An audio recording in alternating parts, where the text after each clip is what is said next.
అపోస్తలుల కార్యములు 11వ అధ్యాయము. అన్యజనులను దేవుని వాక్యం అంగీకరించిరని అపోస్తలులను యూదయ అందంతటనున్న సహోదరులను వినిరి. పేతురు యెరూషలేమునకు వచ్చినప్పుడు సున్నతి పొందిన వారు, నీవు సున్నతి పొందిన వారి యొద్దకు పోయి వారితో కూడా భోజనము చేసితివని అతనితో వాదము పెట్టుకొనిరి. అందుకు పేతురు మొదటి నుండి వరుసగా వారికి ఆ సంగతి ఇలాగ వివరించి చెప్పెను. నేను యొప్పే పట్టణములో ప్రార్థన చేయుచుండగా పరవశుడనైతిని. అప్పుడొక దర్శనము నాకు కలిగెను.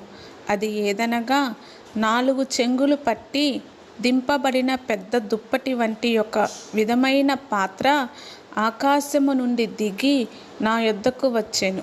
దానివైపు నేను తేరి చూచి పరీక్షింపగా భూమి అందుండు చతుష్పాద జంతువులను, అడవి మృగములను, ప్రాకెడి పురుగులను, ఆకాశ పక్షులను నాకు కనపడెను. అప్పుడు పేతురు, నీవు లేచి చంపుకొని తినుమని ఒక శబ్దము నాతో చెప్పుట వింటిని. అందుకు నేను, వద్దు ప్రభువా, నిషిద్ధమైనది అపవిత్రమైనది ఏదియు నా నోట ఎన్నడూ పడలేదని చెప్పగా, రెండవ మారు ఆ శబ్దము ఆకాశము నుండి, దేవుడు పవిత్రము చేసినవి నీవు నిషిద్ధమైనవిగా ఎంచవద్దని ఉత్తరమిచ్చెను. ఇలాగు ముమ్మారు జరిగెను. తరువాత అదంతయు ఆకాశమునకు తిరిగి తీసుకొని పోబడెను. వెంటనే కైసరయ్య నుండి నా యొద్దకు పంపబడిన 3 మనుషులు మేమున్న ఇంటి యొద్ద నిలిచియుండిరి. అప్పుడు ఆత్మ, నీవు భేదమేమియూ చెయ్యక వారితో కూడా వెళ్ళుమని నాకు సెలవిచ్చెను. ఈ 6 సహోదరులు నాతో కూడా వచ్చిరి. మేము కొర్నేలి ఇంట ప్రవేశించితిమి. అప్పుడతడు, నీవు యొప్పేకు మనుషులను పంపి పేతురు అను మారుపేరు గల సీమోనును పిలిపించుము. నీవును నీ ఇంటి వారందరూ ఏ మాట వలన రక్షణ పొందుతురో ఆ మాటలు అతడు నీతో చెప్పునని తన ఇంట నిలిచి తనతో చెప్పిన ఒక దేవదూతను చూచిన సంగతి మాకు తెలిపెను. నేను మాటలాట నారంభించినప్పుడు పరిశుద్ధాత్మ మొదట మన మీదకి దిగిన ప్రకారము వారి మీదికి దిగెను. అప్పుడు యోహాను నీళ్లతో బాప్తీసమిచ్చినను కానీ పరిశుద్ధాత్మలో బాప్తీసము పొందుదురని ప్రభువు చెప్పిన మాట నేను జ్ఞాపకము చేసుకొంటిని. కాబట్టి ప్రభువైన యేసుక్రీస్తు నందు విశ్వాసముంచిన మనకు అనుగ్రహించినట్టు దేవుడు వారికి కూడా సమాన వరము అనుగ్రహించి ఉండగా దేవుని అడ్డగించుటకు నేను ఏ పాటి వాడనని చెప్పాను. వారు ఈ మాటలు విని మరేమీ అడ్డము చెప్పక, అట్లయితే అన్యజనులకును దేవుడు జీవార్థమైన మారు మనసు దయచేసి ఉన్నాడని చెప్పుకొనుచు దేవుణ్ణి మహిమపరిచిరి. స్టెఫను విషయములో కలిగిన శ్రమను బట్టి చెదరిపోయిన వారు యూదులకు తప్ప మరి ఎవ్వనికిని వాక్యము బోధింపక ఫెనీకే, కుప్రా, అంతియొక్కయు ప్రదేశముల వరకు సంచరించిరి. కుప్రియులు కొందరును, కురేనీయులు కొందరును వారిలో ఉండిరి. వీరు అంతియొక్కయుకు వచ్చి గ్రీసు దేశపు వారితో మాటలాడుచు ప్రభువైన యేసును గూర్చిన సువార్త ప్రకటించిరి. ప్రభు హస్తము వారికి తోడై ఉండెను గనుక నమ్మిన వారనేకులు ప్రభువు తట్టు తిరిగిరి. వారిని గూర్చిన సమాచారము యెరూషలేములో నున్న సంఘపు వారు విని బర్నబాను అంతియొక్కయు వరకు పంపిరి. అతడు వచ్చి దేవుని కృపను చూచి సంతోషించి ప్రభువును స్థిర హృదయముతో హత్తుకొనవలెనని అందరినీ హెచ్చరించెను. అతడు పరిశుద్ధాత్మతోనూ విశ్వాసముతోనూ నిండుకొనిన సత్పురుషుడు.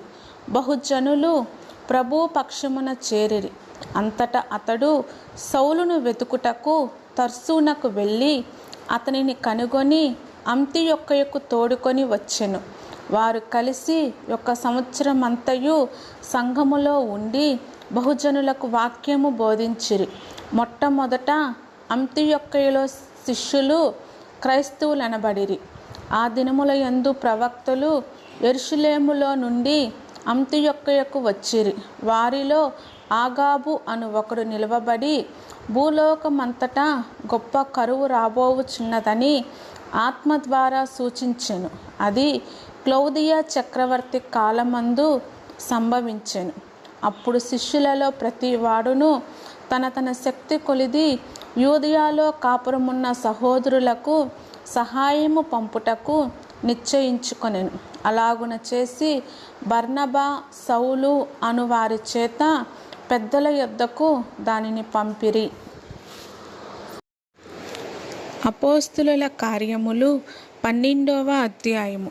దాదాపు అదే కాలమందు రాజైన హేరోదు సంఘపు వారిలో కొందరిని బాధపెట్టుటకు బలాత్కారముగా పట్టుకొని యోహాను సహోదరుడైన యాకోబును ఖడ్గముతో చంపించెను. ఇది యూదులకు ఇష్టమైన కార్యమని తెలుసుకొని పేతురును కూడా పట్టుకొనెను. ఆ దినములు పులియని రొట్టెల పండుగ దినములు. అతనిని పట్టుకొని చెరసాలలో వేయించి పస్కా పండుగైన పిమ్మట ప్రజల యొద్దకు అతన్ని తేవలెనని ఉద్దేశించి అతనికి కావలి ఉండుటకు 4 చతుష్టయముల సైనికులకు అతనిని అప్పగించెను. పేతురు చెరసాలలో ఉంచబడెను. సంఘమైతే అతని కొరకు అత్యాసక్తితో దేవునికి ప్రార్థన చేయుచుండెను. హేరోదు అతనిని వెలుపలికి తీసుకొని రావలెనని ఉండగా ఆ రాత్రియే పేతురు 2 సంకెళ్లతో బంధింపబడి 2 సైనికుల మధ్య నిద్రించుచుండెను. మరియు కావలివారు తలుపు ఎదుట చెరసాల కాచుకొని చుండిరి. ఇదిగో ప్రభువు దూత అతని దగ్గర నిలిచెను. అతడుండిన గదిలో వెలుగు ప్రకాశించెను. దూత పేతురు ప్రక్కన తట్టి త్వరగా లెమ్మని చెప్పి అతన్ని లేపగా సంకెళ్ళు అతని చేతుల నుండి ఊడిపడెను. అప్పుడు దూత అతనితో, నీవు నడుము కట్టుకొని చెప్పులు తొడుక్కొనమనెను. అతను అలాగు చేసిన తర్వాత దూత, నీ వస్త్రము పైన వేసుకొని నా వెంబడి రమ్మని అతనితో చెప్పెను. అతడు వెలుపలికి వచ్చి దూత వెంబడి వెళ్ళి దూత వలన జరిగినది నిజముగా జరిగినని గ్రహింపక తనకు దర్శనము కలిగినని తలంచెను. మొదటి కావలి వాలిని 2వ కావలిని దాటి పట్టణము వరకు పోవు ఇనుప గవిని యొద్దకు వచ్చినప్పుడు దానంతట అదే వారికి తెరుచుకొనెను. వారు బయలుదేరి ఒక వీధి దాటిన వెంటనే దూత అతనిని విడిచిపోయెను. పేతురుకు తెలివి వచ్చి ప్రభువు తన దూతను పంపి హేరోదు చేతిలో నుండి యూదులను ప్రజలు నాకు చేయు ఉద్దేశించిన వాటన్నిటి నుండి నన్ను తప్పించి ఉన్నాడని ఇప్పుడు నాకు నిజముగా తెలియనని అనుకొనెను. ఇట్లు ఆలోచించుకొని అతడు మార్కు అను మారుపేరు గల యోహాను తల్లి అయిన మరియా ఇంటికి వచ్చెను. అక్కడ అనేకులు కూడి ప్రార్థన చేయుచుండిరి. అతడు తలవాకిట తలుపు తట్టుచుండగా రోదే అను ఒక చిన్నది ఆలకించుటకు వచ్చెను. ఆమె పేతురు స్వరము గుర్తుపట్టి సంతోషము చేత తలుపు తీయగా లోపలికి పరుగెత్తుకొని పోయి పేతురు తలుపు దగ్గర నిలిచియున్నాడని తెలిపెను. అందుకు వారు, నీవు పిచ్చిదానివనిరి. అయితే తాను చెప్పినది నిజమని ఆమె దృఢముగా చెప్పినప్పుడు వారు అతని దూత అనిరి. పేతురు ఇంకనూ తట్టుచున్నందున వారు తలుపు తీసి అతనిని చూసి విభ్రాంతి నొందిరి.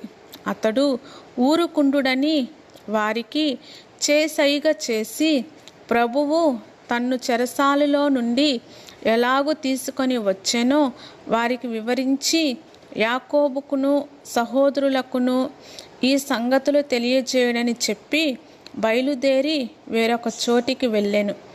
తెల్లవారగానే పేతురు ఏమాయెనో అని సైనికులలో కలిగిన గలిబిలి ఇంత అంతా కాదు.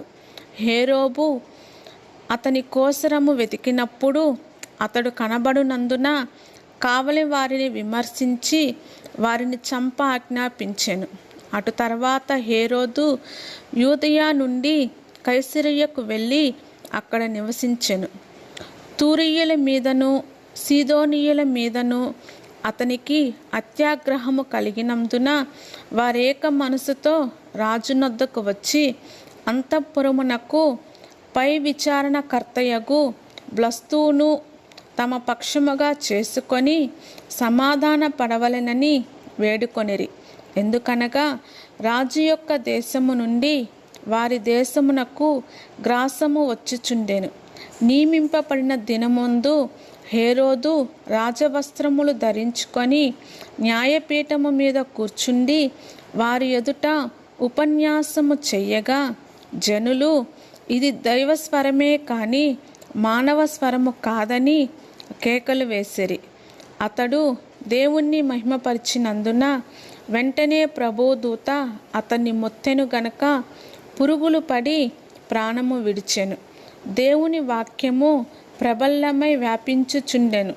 బర్నబాయు సౌలును తమ పరిచర్య నెరవేర్చిన తర్వాత మార్కు అను మారుపేరు గల యోహానును వెంటబెట్టుకొని యెరూషలేములో నుండి తిరిగి వచ్చిరి. అపోస్తలుల కార్యములు 13వ అధ్యాయము. అంతియొక్కయలోనున్న సంఘములో బర్నబా, నిగేరా అనబడిన సిమియోను, కురేనీయుడైన లూకియా, చతుర్థాధిపతి అయిన హేరోదుతో కూడా పెంచబడిన మనాయేను, సౌలు అను ప్రవక్తలను బోధకులను ఉండిరి. వారు ప్రభువును సేవించుచు ఉపవాసము చేయుచుండగా పరిశుద్ధాత్మ నేను బర్నబాను సౌలును పిలిచిన పని కొరకు వారిని నాకు ప్రత్యేకపరచుడని వారితో చెప్పెను. అంతటా వారు ఉపవాసముండి ప్రార్థన చేసి వారి మీద చేతులుంచి వారిని పంపిరి. కాబట్టి వీరు పరిశుద్ధాత్మ చేత పంపబడిన వారే సెలూకాయుకు వచ్చి అక్కడ నుండి ఓడ ఎక్కి కుప్రాకు వెళ్ళిరి. వారు సలామీలో ఉండగా యూదుల సమాజ మందిరములలో దేవుని వాక్యము ప్రచురించుచుండిరి. యోహాను వారికి ఉపచారము చేయువాడై ఉండెను. వారు ఆ ద్వీపమందంతటా సంచరించి పాపు అను ఊరికి వచ్చినప్పుడు గారడివాడును అబద్ధ ప్రవక్తయునైన బర్ యేసు అను ఒక యూదుణ్ణి చూచి ఇతడు వివేకము గలవాడైన సెర్కి పౌలు అను అధిపతి యొద్ద నుండెను. అతడు బర్నబాను సౌలును పిలిపించి దేవుని వాక్యము వినగోరెను. అయితే ఎలూమా ఆ అధిపతిని విశ్వాసము నుండి తొలగింపవలెనని యత్నము చేసి వారిని ఎదిరించెను. ఎలూమా అను పేరునకు గారడివాడని అర్థము.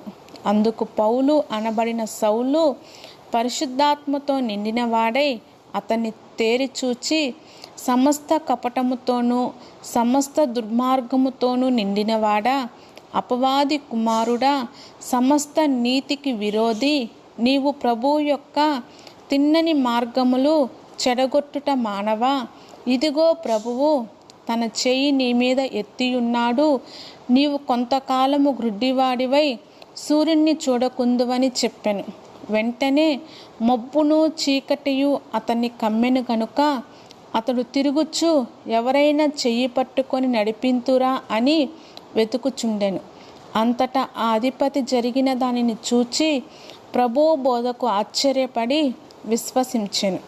తరువాత పౌలును అతనితో కూడా ఉన్నవారును ఓడ ఎక్కి పాపు నుండి బయలుదేరి పంపులియాలోనున్న పెర్గేకు వచ్చిరి.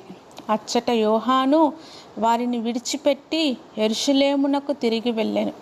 అప్పుడు వారు పెర్గే నుండి బయలుదేరి పిసిదియాలోనున్న అంతియొక్కయకు వచ్చి విశ్రాంతి దినమందు సమాజ మందిరములోనికి వెళ్ళి కూర్చుండి ధర్మశాస్త్రమును ప్రవక్తల లేఖనములను చదివిన తర్వాత సమాజ మందిరపు అధికారులు, సహోదరులారా, ప్రజలకు మీరు ఏదైనా బోధవాక్యము చెప్పవలెనని ఉన్న ఎడల చెప్పుడని వారికి వర్తమానము చేసిరి. అప్పుడు సౌలు నిలవబడి చేసైగ చేసి ఇట్లనెను, ఇశ్రాయేలీయులారా, దేవునికి భయపడు వారలారా వినుడి. ఇశ్రాయేలీలు ఈ ప్రజల దేవుడు మన పితరులను ఏర్పరచుకొని వారు ఐగుప్తు దేశమందు పరదేశులై ఉన్నప్పుడు ఆ ప్రజలను హెచ్చించి తన భూబలము చేత వారిని అక్కడ నుండి తీసుకొని వచ్చి ఇంచుమించు 40 ఏండ్ల మటుకు అరణ్యములో వారి చేష్టలను సహించెను. మరియు కానాను దేశములో 7 జాతుల వారిని నాశనము చేసి వారి దేశములను వీరికి స్వాస్థ్యముగా పంచి ఇచ్చెను. ఇంచుమించు 450 సంవత్సరములు ఇట్లు జరిగెను. అటు తర్వాత ప్రవక్త అయిన సమూయేలు వరకు ఆయన వారికి న్యాయాధిపతులను దయచేసెను. ఆ తరువాత వారు రాజు కావాలనని కోరగా దేవుడు బెన్యామీను గోత్రీయుడును కీషు కుమారుడునైన సౌలును వారికి 40 ఏండ్లు వరకు దయచేసెను. తరువాత అతనిని తొలగించి దావీదును వారికి రాజుగా ఏర్పరచెను. మరియు ఆయన, నేను యెష్యా కుమారుడునైన దావీదును కనుగొంటిని, అతడు నా ఇష్టానుసారుడైన మనుష్యుడు, అతడు నా ఉద్దేశములన్నీ నెరవేర్చునని చెప్పి అతనిని గూర్చి సాక్ష్యం ఇచ్చెను. అతని సంతానము నుండి దేవుడు తన వాగ్దానము చొప్పున ఇశ్రాయేలీల కొరకు రక్షకుడగు యేసును పుట్టించెను. ఆయన రాకముందు యోహాను ఇశ్రాయేలు ప్రజలందరికీ మారు మనసు విషయమై బాప్తీసము ప్రకటించెను. యోహాను తన పనిని నెరవేర్చుచుండగా, నేనెవడనని మీరు తలంచుచున్నారు? నేను ఆయనను కాను. ఇదిగో నా వెనుక ఒకడు వచ్చుచున్నాడు. ఆయన కాళ్ళ చెప్పులు విప్పుటకైనను నేను పాత్రుడను కానని చెప్పాను. సహోదరులారా, అబ్రహాము వంశస్థులారా, దేవునికి భయపడు వారులారా, ఈ రక్షణ వాక్యము మన యొద్దకు పంపబడి ఉన్నది. యెరూషలేములో కాపురముండు వారును వారి అధికారులను ఆయన అయినను ప్రతి విశ్రాంతి దినమున చదవబడుచున్న ప్రవక్తల వచనములనైనను గ్రహింపక ఆయనకు శిక్ష విధించుట చేత ఆ వచనములను నెరవేర్చిరి. ఆయన యందు మరణముకు తగిన హేతువేదియు కనపడకపోయినను ఆయనను చంపించవలెనని వారు పిలాతును వేడుకొనిరి. వారు ఆయనను గూర్చి వ్రాయబడినవన్నీ నెరవేర్చిన తర్వాత ఆయనను మ్రాను మీద దింపి సమాధిలో పెట్టిరి. అయితే దేవుడు మృతులలో నుండి ఆయనను లేపెను. ఆయన గలిలయ నుండి యెరూషలేమునకు తనతో కూడా వచ్చిన వారికి అనేక దినములు కనపడెను. వారిప్పుడు ప్రజల ఎదుట ఆయనకు సాక్షులై ఉన్నారు. దేవుడు యేసును లేపి పితరులకు చేసిన వాగ్దానమును మన పిల్లలకు నెరవేర్చి ఉన్నాడని మేమును మీకు సువార్త ప్రకటించుచున్నాము. అలాగే నీవు నా కుమారుడువు, నేడు నేను నిన్ను కంటిని అని 2వ కీర్తన యందు వ్రాయబడి ఉన్నది. మరియు ఇక కుళ్ళు పట్టకుండా ఆయనను మృతుల్లో నుండి లేపుటకు బట్టి దావీదునకు అనుగ్రహించిన పవిత్రమైన వరములను మీకు అనుగ్రహింతును, అవి నమ్మకములైనవని చెప్పెను. కాబట్టి వేరొక కీర్తన యందు నీ పరిశుద్ధుణ్ణి కుళ్ళు పట్టనీయవని చెప్పుచున్నాడు. దావీదు దేవుని సంకల్పము చెప్పున తన తరము వారికి సేవ చేసి నిద్రించి తన పితరుల యొద్దకు చేర్చబడి కుళ్ళిపోయెను, కానీ దేవుడు లేపిన వాడు కుళ్ళు పట్టలేదు. కాబట్టి సహోదరులారా, మీకు ఈయన ద్వారానే పాపక్షమాపణ ప్రచురమగుచున్నదనియు మీరు మోషే ధర్మశాస్త్రము వలన ఏ విషయములలో నీతిమంతులుగా తీర్చబడలేకపోతిరో ఆ విషయములన్నిటిలో విశ్వసించు ప్రతివాడును ఈయన వలననే నీతిమంతుడుగా తీర్చబడుననియు మీకు తెలియనుగాక. ప్రవక్తల గ్రంథమందు చెప్పబడిన మీ మీదికి రాకుండా చూచుకొనుడి. అదేమనగా, ఇదిగో తిరస్కరించు వారులారా ఆశ్చర్యపడుడి, నశించుడి. మీ దినములలో నేనొక కార్యము చేసేదను. ఆ కార్యము ఒకడు మీకు వివరించినను మీరెంత మాత్రమును నమ్మరు అనెను. వారు సమాజ మందిరములో నుండి వెళ్ళుచుండగా ఈ మాటలను మరుసటి విశ్రాంతి దినమున తమతో చెప్పవలెనని జనులు వేడుకొనిరి. సమాజ మందిరములోని వారు లేచిన తర్వాత అనేకులు యూదులను, భక్తిపరులైన యూదా మత ప్రవిష్టులను, పౌలును, బర్నబాను వెంబడించిరి. వీరు వారితో మాటలాడుచు దేవుని కృపయందు నిలకడగా ఉండవలెనని వారిని హెచ్చరించిరి. మరుసటి విశ్రాంతి దినమున దాదాపుగా ఆ పట్టణమంతయు దేవుని వాక్యము వినుటకు కూడి వచ్చెను. యూదులు జన సమూహములను చూచి మత్సరముతో నిండుకొని దూషించుచు పౌలు చెప్పిన వాటికి అడ్డము చెప్పిరి. అప్పుడు పౌలును బర్నబాయు ధైర్యముగా ఇట్లనిరి, దేవుని వాక్యము మొదట మీకు చెప్పుట ఆవశ్యకమే. అయినను మీరు దానిని త్రోసివేసి మిమ్మును మీరే నిత్య జీవమునకు అపత్రులుగా ఎంచుకొనుచున్నారు గనుక ఇదిగో మేము అన్యజనుల యొద్దకు వెళ్ళుచున్నాము. ఏలయనగా నీవు భూమి దిగంతముల వరకు రక్షణార్థముగా ఉండునట్లు నిన్ను అన్యజనులకు వెలుగుగా ఉంచియున్నాను అని ప్రభువు మాకు ఆజ్ఞాపించిననిరి. అన్యజనులు ఆ మాట విని సంతోషించి దేవుని వాక్యమును మహిమపరిచిరి. మరియు నిత్య జీవమునకు నిర్ణయింపబడిన వారందరూ విశ్వసించిరి. ప్రభు వాక్యము ఆ ప్రదేశం అందంతటా వ్యాపించెను. కానీ యూదులు భక్తి మర్యాద గల స్త్రీలను, ఆ పట్టణపు ప్రముఖులను రేపి పౌలునకు బర్నబాకును హింస కలుగు చేసి వారిని తమ ప్రాంతముల నుండి వెళ్ళగొట్టిరి. వీరు తమ పాదధూళిని వారి తట్టు దులిపివేసి ఇకోనియాకు వచ్చిరి. అయితే శిష్యులు ఆనందభరితులై పరిశుద్ధాత్మతో నిండిన వారైరి. అపోస్తుల కార్యములు 14వ అధ్యాయము. ఇకోనియాలో జరిగినదేమనగా, వారు కూడి యూదుల సమాజ మందిరములో ప్రవేశించి తేటగా బోధించినందున అనేకులు యూదులను, గ్రీసు దేశస్థులను విశ్వసించిరి. అయితే అవిధేయులైన యూదులు అన్యజనులను పురికొల్పి వారి మనసులలో సహోదరుల మీద పగ పుట్టించిరి. కాబట్టి వారు ప్రభువును ఆనుకొని ధైర్యముగా మాటలాడుచు అక్కడ బహుకాలము గడిపిరి.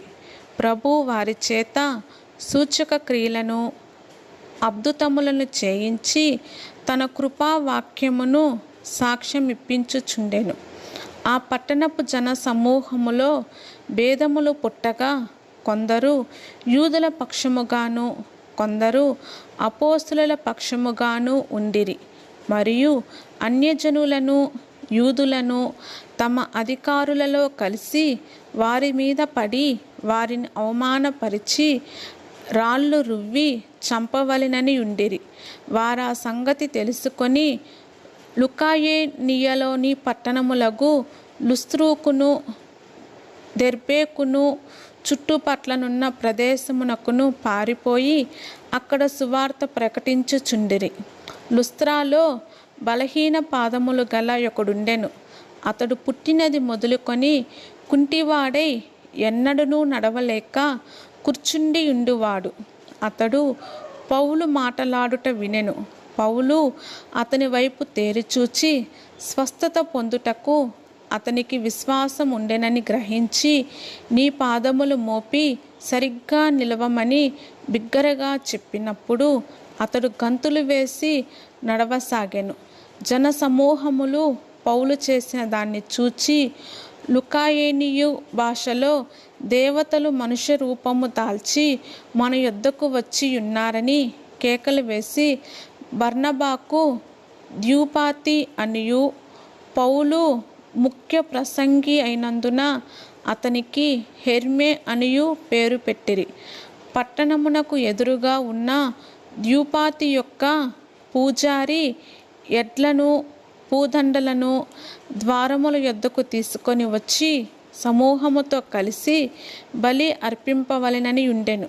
అపోస్తలులైన బర్నబాయు పౌలును ఈ సంగతి విని తమ వస్త్రములు చించుకొని సమూహములోనికి చొరబడి, అయ్యలారా, మీరెందుకిలాగు చేయుచున్నారు? మేము కూడా మీ స్వభావము వంటి స్వభావము గల నరులమే. మీరు ఈ వ్యర్థమైన వాటిని విడిచిపెట్టి ఆకాశమును, భూమిని, సముద్రమును, వాటిలో ఉండు సమస్తమును సృజించిన జీవము గల దేవుని వైపు తిరగవలెనని మీకు సువార్త ప్రకటించుచున్నాము. ఆయన గత కాలములో సమస్త జనులను తమ తమ మార్గముల యందు నడవనిచ్చెను.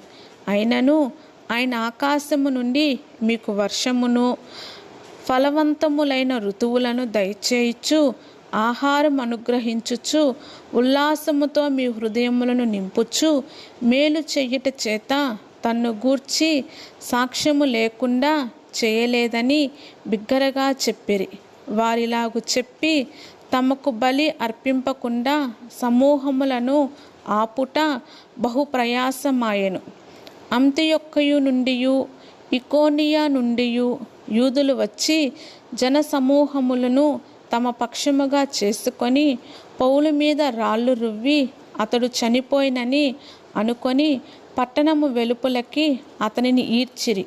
అయితే శిష్యులు అతని చుట్టూ నిలిచియుండగా అతడు లేచి పట్టణములో ప్రవేశించి మరునాడు బర్నబాతో కూడా దెర్బేకు బయలుదేరిపోయాను. వారు ఆ పట్టణములో సువార్త ప్రకటించి అనేకులను శిష్యులుగా చేసిన తర్వాత లుస్త్రాకును, ఇకోనియాకును, అంతియొక్కయుకును తిరిగి వచ్చి శిష్యుల మనసులను దృఢపరచి విశ్వాసమందు నిలకడగా ఉండవలెనని అనేక శ్రమలను అనుభవించి మనము దేవుని రాజ్యంలో ప్రవేశింపవలెననియు వారిని హెచ్చరించిరి. మరియు ప్రతి సంఘములో వారికి పెద్దలను ఏర్పరిచి ఉపవాసం ఉండి ప్రార్థన చేసి వారు నమ్మిన ప్రభువునకు వారిని అప్పగించిరి. తరువాత పిసిద్దీయ దేశమంతటా సంచరించి పంపులియకు వచ్చిరి. మరియు పెర్గేలో వాక్యము బోధించి అత్తలియకు దిగి వెళ్ళిరి. అక్కడ నుండి ఓడ ఎక్కి తాము నెరవేర్చిన పని నిమిత్తము దేవుని కృపకు అప్పగింపబడవారై మొదట బయలుదేరిన అంతియొక్కయకు తిరిగి వచ్చిరి. వారు వచ్చి సంఘమును సమకూర్చి దేవుడు తమకు తోడై ఉండి చేసిన కార్యములన్నీ అన్యజనులు విశ్వసించుటకు ఆయన ద్వారము తెరచిన సంగతియు వివరించి పిమ్మట వారు శిష్యుల యొద్ద బహుకాలము గడిపిరి. అపోస్తలుల కార్యములు 15వ అధ్యాయము. కొందరు యూదయ నుండి వచ్చి మీరు మోషే నియమించిన ఆచారము చొప్పున సున్నతి పొందితేనే కానీ రక్షణ పొందలేరని సహోదరులకు బోధించిరి.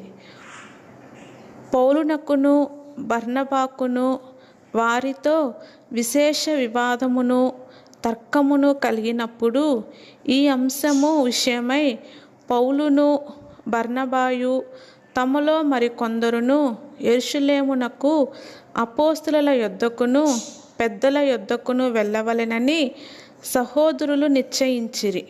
కాబట్టి వారు సంఘము వలన సాగనంపబడి ఫెనీకే సమరయ దేశముల ద్వారా వెళ్ళుచు అన్యజనులు దేవుని వైపు తిరిగిన సంగతి తెలియపరిచి సహోదరులకందరికీ మహా సంతోషము కలుగచేసిరి. వారు యెరూషలేమునకు రాగా సంఘపు వారును అపోస్తలులను పెద్దలను వారిని చేర్చుకొనిరి. దేవుడు తమకు తోడై ఉండి చేసినవన్నీ వారు వివరించిరి. పరిసయ్యుల తెగలో విశ్వాసులైన కొందరు లేచి అన్యజనులకు సున్నతి చేయింపవలెననియు మోషే ధర్మశాస్త్రమును గైకొనుడని వారికి ఆజ్ఞాపింపవలెననియు చెప్పిరి. అప్పుడు అపోస్తలులను పెద్దలను ఈ సంగతిని గూర్చి ఆలోచించుటకు కూడి వచ్చిరి.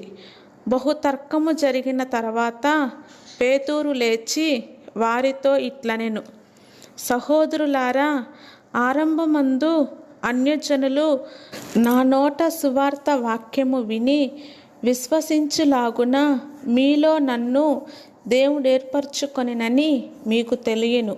మరియు హృదయములను ఎరిగిన దేవుడు మనకు అనుగ్రహించినట్టుగానే వారికిని పరిశుద్ధాత్మ అనుగ్రహించి వారిని గూర్చి సాక్ష్యం ఇచ్చెను. వారి హృదయములను విశ్వాసము వలన పవిత్రపరచి మనకును వారికిని ఏ భేదమైనను కనపరచలేదు. కనుక మన పితరులైనను మనమైనను మోయలేని కాడిని శిష్యులు మెడ మీద పెట్టి మీరెందుకు దేవుణ్ణి శోధించుచున్నారు? ప్రభువైన యేసు కృపచేత మనము రక్షణ పొందుదుమని నమ్ముచున్నాము కదా, అలాగే వారును రక్షణ పొందుదురు అనెను. అంతటా ఆ సమూహమంతయు ఊరకుండి బర్నబాయు పౌలును తమ ద్వారా దేవుడు అన్యజనుల్లో చేసిన సూచక క్రియలను అద్భుతములను వివరించగా ఆలకించెను. వారు చాలించిన తరువాత యాకోబు ఇట్లనెను, సహోదరులారా, నా మాట ఆలకించుడి. అన్యజనుల్లో నుండి దేవుడు తన నామము కొరకు ఒక జనమును ఏర్పరచుకొనుటకు వారిని ఎలాగ మొదట కటాక్షించెనో సిమియోను వివరించి ఉన్నాడు. ఇందుకు ప్రవక్తల వాక్యములను సరిపడి ఉన్నవి. ఎట్లనగా, ఆ తరువాత నేను తిరిగి వచ్చేదను, మనుషులలో కడమవారును నా నామము ఎవరికి పెట్టబడునో ఆ సమస్తమైన అన్యజనులను ప్రభువును వెతుకున్నట్లు పడిపోయిన దావీదు గుడారమును తిరిగి కట్టెదను. దాన్ని పాడైన వాటిని తిరిగి కట్టి దానిని నిలవబెట్టేదనని అనాది కాలము నుండి ఈ సంగతులను తెలియపరిచిన ప్రభువు సెలవిచ్చుచున్నాడు అని వ్రాయబడి ఉన్నది. కాబట్టి అన్యజనుల్లో నుండి దేవుని వైపు తిరుగుచున్న వారిని మనము కష్టపెట్టక విగ్రహ సంబంధమైన అపవిత్రతను, జారత్వమును, గొంతు పిసికి చంపిన దానిని, రక్తమును విసర్జించుటకు వారికి పత్రిక వ్రాసి పంపవలెనని నా అభిప్రాయము. ఏలయనగా సమాజ మందిరములలో ప్రతి విశ్రాంతి దినమున మోషే లేఖనములు చదువుట వలన మునుపటి తరముల నుండి అతని నియమము ప్రకటించువారు ప్రతి పట్టణములో ఉన్నారని చెప్పెను. అప్పుడు సహోదరులలో ముఖ్యమైన బర్సబ్బా అను మారుపేరు గల యూదాను సీలాను తమలో ఏర్పరచుకొని పౌలుతోనూ బర్నబాతోనూ అంతియొక్కయకు పంపుట యుక్తమని అపోస్తలులకును పెద్దలకును సంఘమంతటికిని తోచెను. వీరు వ్రాసి వారి చేత పంపినదేమనగా, అపోస్తలులను పెద్దలైన సహోదరులను అంతియొక్కయలోను సిరియాలోను కిల్కియాలోను నివసించు అన్యజనుల గాడ నుండిన సహోదరులకు శుభము. కొందరు మా యొద్ద నుండి వెళ్ళి తమ బోధ చేత మిమ్మును కలవరపరిచి మీ మనసులను చెరుపుచున్నారని వింటిమి. వారికి మేమధికారం ఇచ్చి ఉండలేదు గనుక మనుషులను ఏర్పరిచి మన ప్రభువైన యేసుక్రీస్తు పేరు కొరకు తమ్మును తాము అప్పగించుకొనిన బర్నబా పౌలు అను మన ప్రియులతో కూడా మీ యొద్దకు పంపుట యుక్తమని మాకందరికీ ఏక అభిప్రాయము కలిగెను. కాగా యూదాను సీలను పంపియున్నాము. వారును నోటి మాటతో ఈ సంగతులు మీకు తెలియచేతురు. విగ్రహములకు అర్పించిన వాటిని, రక్తమును, గొంతు పిసికి చంపిన దానిని, జారత్వమును విసర్జింపవలెను. ఈ ఆవశ్యకమైన వాటి కంటే ఎక్కువైన ఏ భారమును మీ మీద మోపకూడదని పరిశుద్ధాత్మకును మాకును తోచెను. వీటికి దూరముగా ఉండుటకు జాగ్రత్త పడితిరా, అది మీకు మేలు, మీకు క్షేమము కలుగునుగాక. అంతట వారు సెలవు పుచ్చుకొని అంతియొక్కయకు వచ్చి శిష్యులను సమకూర్చి ఆ పత్రిక ఇచ్చిరి. వారు దానిని చదువుకొని అందువలన ఆదరణ పొంది సంతోషించిరి. మరియు యూదయ శీలయు కూడా ప్రవక్తలయుండినందున పెక్కు మాటలతో సహోదరులను ఆదరించి స్థిరపరిచిరి. వారక్కడ కొంతకాలము గడిపి సహోదరుల యొద్ద నుండి తమ్మును పంపిన వారి యొద్దకు వెళ్ళుటకు సమాధానముతో సెలవు పుచ్చుకొనిరి. అయితే పౌలును బర్నబాయు అంతియొక్కయలో నిలిచి ఇంకా అనేకులతో కూడా ప్రభువాక్యము బోధించుచు ప్రకటించుచు నుండిరి. కొన్ని దినములైన తర్వాత ఏ పట్టణములలో ప్రభువాక్యము ప్రచురపరిచితిమో ఆయా ప్రతి పట్టణములో ఉన్న సహోదరుల యొద్దకు తిరిగి వెళ్ళి వారెలాగున్నారో మనము చూతుమని పౌలు బర్నబాతో అనెను. అప్పుడు మార్కు అను మారుపేరు గల యోహానును వెంటబెట్టుకొని పోవుటకు బర్నబా ఇష్టపడెను. అయితే పౌలు పంపులియాలో పని కొరకు తమతో కూడా రాక తమ్ముడు విడిచిన వానిని వెంటబెట్టుకొని పోవుట యుక్తము కాదని తలంచెను. వారిలో తీవ్రమైన వాదము కలిగినందున వారు ఒకనిని ఒకడు విడిచి వేరైపోయిరి. బర్నబా మార్కును వెంటబెట్టుకొని ఓడ ఎక్కి కుప్రాకు వెళ్ళెను. పౌలు శీలను ఏర్పరచుకొని సహోదరుల చేత ప్రభు కృపకు అప్పగింపబడిన వాడై బయలుదేరి సంఘములను స్థిరపరచుచు సిరియా కిలికియా దేశముల ద్వారా సంచారము చేయుచుండెను.